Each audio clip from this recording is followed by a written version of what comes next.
Տիկին Անդրեասյան, շողակաթի հետ կապված դեռ հարցականի տակ եջակատագիրը, բայց գիտենք, որ շողակաթը գալիս է մշակութային, կրթական, հոգևոր հաղորդումներ, արդյոք ձեզ չի մտահոգում հեռուստաալիքի հետ կապված այս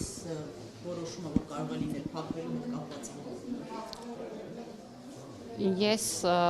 իմ տեղեկությամբ մենք խոսում ենք ոչ թե փակման մասին, այլ խոսում ենք մրցութային գործընթացով նման բովանդակություն ստանալու մասին եւ կարծում եմ, որ այստեղ բուն բովանդակության փաստը ամենևին վտանգված չի, որովհետեւ բովանդակությունը շարունակելու է մնալ կրթական, մշակութային, հոգեվոր փոխվում է եղանակը, ինչպես ստանալ այդ բովանդակությունը, դա արվելու է մրցութային եղանակով, այնպես որ չեմ կարծում, որ այստեղ կրթական եւ մշակութային բովանդակության տեսանկյունից որևէ վտանգ կունենանք, եւ գիտեք, մի բան էլ կուզեմ ասել, հատկապես որպես կրթության նախարար, մենք նաև պետք է շատ լավ պատկերացնենք, թե որ հարթակներն են, որ ավելի ազդեցիկ են ու պահանջված են այդ տարիքային խմբերի կողմից։ Եթե մենք իրենց համար բովանդակություն ենք պատրաստում, կարծում եմ դուք էլ որպես լրագրողներ կհամաձայնեք ինձ հետ, որ օրինակ մեր դեռահասների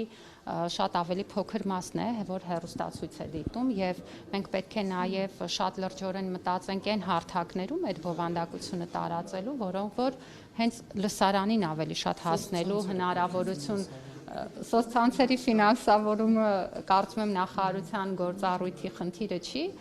մենք կարող ենք բովանդակության ֆինանսավորում ունենալ, բայց տարածման հարթակները դրանք առանձին մարքեթինգային ռազմավարություն են պահանջում, որպեսզի իսկապես թիրախային հենց այն լսարանին հասնեն, որին որ մենք ուզում ենք հասնել։ Տիկին նախարարնեք, դուք արդյունավետ համարում եք շողակաթի բովանդակությունը, թե ոչ, այն մասով ինչ որ պետությունը մասնակցություն ունի։ Գիտեք, ես չեմ կարող ինձ իրավունք վերապահել որևէ գնահատական տալ, որովհետև դրա համար պետք է առնվազն օրինակ վերջին տարիներին հետևեի հեռուստաալիքի, ես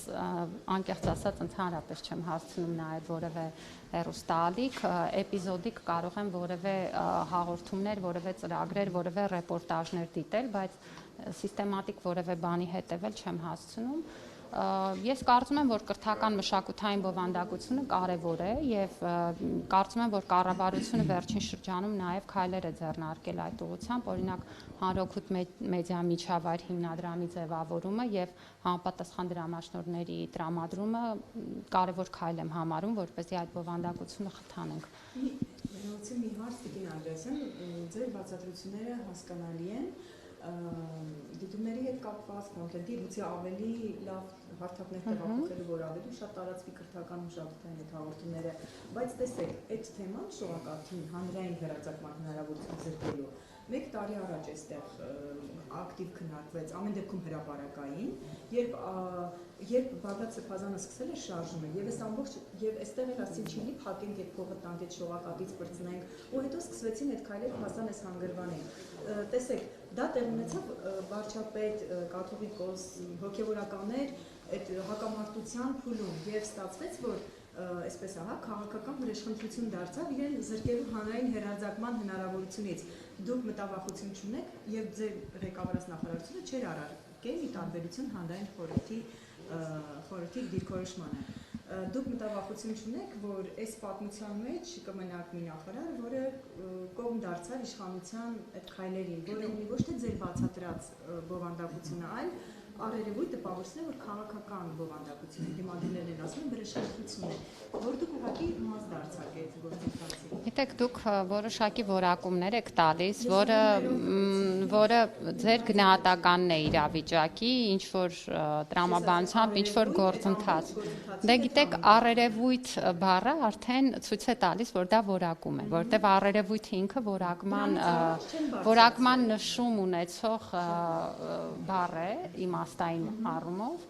Ես ասացի, իմ պատասխանը հստակ է, որ ես կարծում եմ, որ կրթական մշակութային բովանդակության հետ չեմ կարծում, որ որևէ բան տեղի կունենա, որովհետև ոչ թե չեղարկվում է բովանդակության կարևորությունը, այլ ընդհանրապես դրա ձեռքբերման եղանակն է, որ փոխվում է եւ կարծում եմ, որ մրցութային եղանակով եւ եթե իմ կարծիքը կուզեք, ես կարծում եմ, որ մրցութային եղանակը բոլոր այն դեպքերում, երբ որ դա կիրառելի է, միշտ տալիս է ընտրության հնարավորություն։ Իսկ դա միշտ լավ է, որտեղ գիտեք, երբ որ մի գործ անում ես մի տարի, 2 տարի, 3 տարի, 4 տարի, 5 տարի, մեզնից բոլորը ունեն այդ ուրեմն մտայնությունը ընկնելու որոշակի իներցիայի մեջ եւ ես կարծում եմ, որ մրցութային գործընթացները թույլ են տալիս նաեւ նոր ու թարմ գաղափարներ բերել։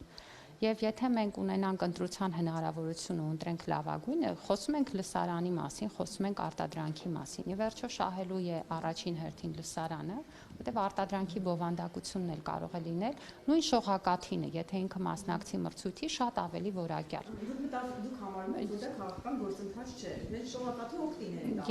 Ես համարում եմ, որ սա մի գործընթաց է, որտեղ մեր վերջնական նպատակը պետք է լինի լսարանին ավելի որակյալ արտադրանք տալը, եւ կարծում եմ, որ այդ նպատակին ուղղված գործողությունները համաչափ են, որտեղ մրցույթի միջոցով կարծում եմ, որ ավելի որակյալ արտադրանք ստանալու հնարավորություն կունենանք։